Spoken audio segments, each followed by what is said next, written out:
Hello दोस्तों, आप सभी का the logical Indian YouTube channel में बहुत बहुत स्वागत है। दोस्तों, नेशनल टेलीविज़न पर देखिए, जिसको गोदी मीडिया कहा जा रहा है, वहाँ उत्तर प्रदेश के सीएम योगी आदित्यनाथ के हटाए जाने पर बहुत सारी खबरें चल रही हैं। क्या योगी आदित्यनाथ को हटाने के लिए एक रणनीति के तहत ये करवाया जा रहा है? करवाने को तो और भी बहुत कुछ करवाया जा रहा है। लोकसभा चुनाव के ठीक बाद दोस्तों, एक के बाद एक आरोप लगते चले जा रहे हैं योगी पर। सबसे पहला आरोप लगाया था बागपत से लोकसभा सांसद प्रत्याशी भाजपा के और कभी मुख्यमंत्री के दावेदार रहे 2017 में संजीव बालियान ने। पश्चिम से उठी आवाज थी जो योगी जी के खिलाफ उठी थी। कहा जाता है कि अमित शाह के सह पर वो आवाज उठाई गई थी और इस नाते योगी जी का एक समर्थक ने उस पर एक बयान दिया था जो वीडियो बहुत वायरल हुआ था। अगर हम उससे और भी पहले चलें, टिकट बंटवारे के समय पर, थोड़ा और पहले चलें, राजभर को मंत्री बनाने पर, दारा सिंह चौहान को पार्टी में लेने पर, तो वहां भी योगी आदित्यनाथ और अमित शाह यानी केंद्रीय नेतृत्व से टकराव दिख रहा था। वहां भी योगी आदित्यनाथ की नहीं सुनी गई। उत्तर प्रदेश में अगर मुख्य सचिव की नियुक्ति की बात करें तो दिल्ली से दुर्गा शंकर मिश्रा जी को भेजा गया था और उनको 3 बार सेवा विस्तार करके मुख्य सचिव बनाकर रखा गया। आप अगर उत्तर प्रदेश को देखें तो लगातार यहां आनंदीबेन पटेल, जो गुजरात में कभी मोदी जी की बहुत खासम खास रही हैं और मोदी जी जब प्रधानमंत्री बने थे तो उनको वहां का मुख्यमंत्री बनवाए थे गुजरात का। उसके बाद उनको यूपी में राज्यपाल बनाकर भेजा गया और तब से अब तक वही यहां की राज्यपाल हैं। तो योगी जी को मुख्यमंत्री बनाने के साथ साथ राज्यपाल भी मोदी जी के और मुख्य सचिव भी केंद्र सरकार के कहने पर। इसके अलावा जितने भी साथी दल हैं, अनुप्रिया पटेल ने चिट्ठी लिखकर ही कह दिया कि आप ओबीसी आरक्षण को खा गए हैं। तो राजभर हमेशा इनके खिलाफ बयान देते रहते हैं। इधर संजय निषाद ने आज बयान दे दिया कि भाई लोगों के घरों पर बुलडोजर चलाओगे तो चुनाव कैसे जीतोगे आप। यानी उत्तर प्रदेश में जितने घटक दल के नेता हैं उनसे भी आवाज उठवाई गई। अब उत्तर प्रदेश में कार्य समिति की बैठक हुई जिसमें दिल्ली से भाजपा के राष्ट्रीय अध्यक्ष जेपी नड्डा जी आए थे। जब वहां भाषण चला है तो योगी आदित्यनाथ जी ने बहुत सख्त लहजे में कहा है जो कुछ, उसमें से 2 बातें बड़ी महत्वपूर्ण हैं। एक तो इन्होंने यूपी में हार के लिए, लोकसभा चुनाव में यूपी में हार के लिए अति उत्साह को जिम्मेदार माना। अति उत्साह, ओवर कॉन्फिडेंस। और अगर अति उत्साह की बात करें तो यह अति उत्साह शब्द जो है नरेंद्र मोदी से जोड़ा जाता है कि लोकसभा चुनाव के ठीक पहले वो अति उत्साह में थे। अपने को नॉन बायोलॉजिकल कहना, अपने को ईश्वर के बराबर मानना, शंकराचार्यों की न सुनना, किसी की भी न सुनना, किसानों की न सुनना, तो अति उत्साही माने जा रहे थे। और जब वो आ गए अल्पमत में गठबंधन की सरकार बनाने को मजबूर हुए तो तमाम मीडिया चैनलों पर समीक्षा में ये शब्द उछल कर आया था कि नरेंद्र मोदी का अति आत्मविश्वास पराजय का कारण रहा है।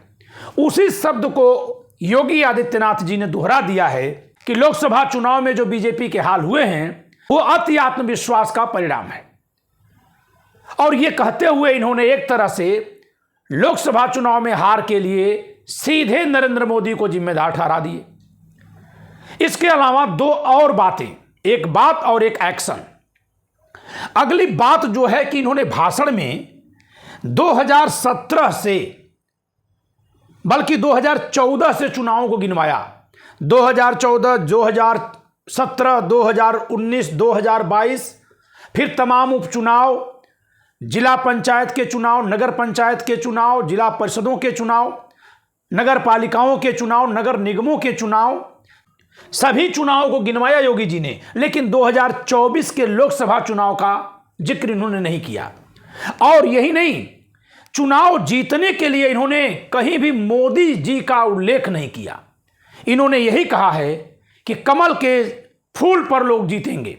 जो कभी नरेंद्र मोदी कहा करते थे कि चुनाव चिन्ह कमल का फूल है, उसी पर वोट दीजिए, इन्होंने भी वही चाल चली है। इन्होंने ये नहीं कहा कि मोदी जी हैं तो सब कुछ हो सकता है, यानी मोदी जी की प्रशंसा में जो कसीदे पढ़ने का एक चलन है बीजेपी में, योगी जी ने उसको फॉलो नहीं किया अपने भाषण में।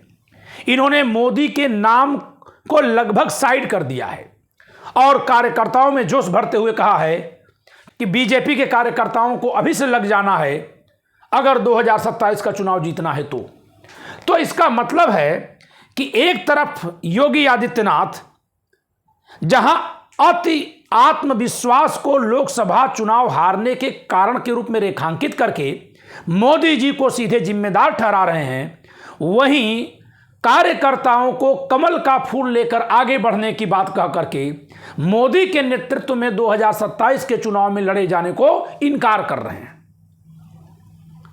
ये दो बातें साफ निकल कर आ रही हैं। अब जैसे ही ये भाषण समाप्त हुआ है तो डिप्टी सीएम, जिनके बारे में सब लोग जानते हैं कि उनकी योगी आदित्यनाथ जी से नहीं पड़ती, जी हां, केशव प्रसाद मौर्य जी, उन्होंने जो बंद कमरे में मीटिंग में एक बयान दिया था उसकी वीडियो क्लिप वायरल कर दी है, जिसमें वे कह रहे हैं कि संगठन सरकार से बड़ा है और सरकार को संगठन के नीचे ही रहना होगा, संगठन की बात माननी होगी। इस बात को वायरल करने का क्या मतलब है? इस बात को वायरल करने का मतलब यही है कि वो उत्तर प्रदेश के कार्यकर्ताओं को ये संदेश देना चाह रहे हैं कि जो सरकार में बैठे हैं उनकी ओर मत देखिए, उनकी बात मत सुनिए, बल्कि संगठन जो कह रहा है, जो कर रहा है, जो कहने को कह रहा है, वो सब देखिए सुनिए। संगठन जाहिर सी बात है बीजेपी के राष्ट्रीय अध्यक्ष जेपी नड्डा जी के हाथ में है। यानी एक तरह से जिस समय जेपी नड्डा और योगी आदित्यनाथ एक मंच पर हैं, एक स्थान पर हैं, वहां सरकार यानी योगी आदित्यनाथ नीचे हैं, संगठन ऊपर है, यह कह करके उप मुख्यमंत्री केशव प्रसाद मौर्य ने अपने कार्यकर्ताओं को, नेताओं को संदेश दे दिया है कि संगठन और सरकार में अब ऊपर नीचे की बात चलने लगी है। ये दोनों मिलकर नहीं है, कौन ऊपर है कौन नीचे ये जान लो, क्योंकि ये राजनीतिक संदेशों से ही हवा बनती है और लोग जो राजनीति करते हैं वो उसके साथ जुड़ते हैं जिसको मजबूत समझते हैं।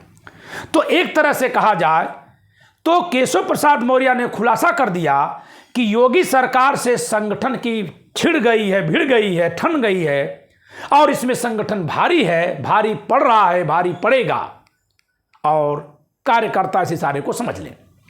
तो जहां योगी आदित्यनाथ जी ने कार्यकर्ताओं को अति आत्मविश्वास से बचने को कह करके मोदी से दूर रहने की सलाहियत दे दी, वहीं केशव प्रसाद मौर्य ने सरकार की तुलना में संगठन को बढ़ा करके योगी आदित्यनाथ को हल्का कर दिया। दोस्तों, और भी एक एक्शन लिया है योगी आदित्यनाथ ने 1 जुलाई 2024 को। इन्होंने केंद्र से सेवा विस्तार के जरिए भेजे गए उत्तर प्रदेश के मुख्य सचिव को चौथी बार सेवा विस्तार देने से मना कर दिया। किसको? दुर्गा शंकर मिश्र को। और उनकी जगह पर इन्होंने मनोज कुमार सिंह को मुख्य सचिव बना लिया है। यह अपने आप में एक और ठन जाने वाली बात है। इसी के लिए कहा जा रहा है कि अमित शाह जी बहुत नाराज हैं, क्योंकि वो चाहते थे कि सरकार पर और सरकार के ऊपर, सरकार के भीतर यानी मुख्य सचिव के जरिए और गवर्नर के जरिए सरकार के ऊपर नियंत्रण गुजरात का बना रहे।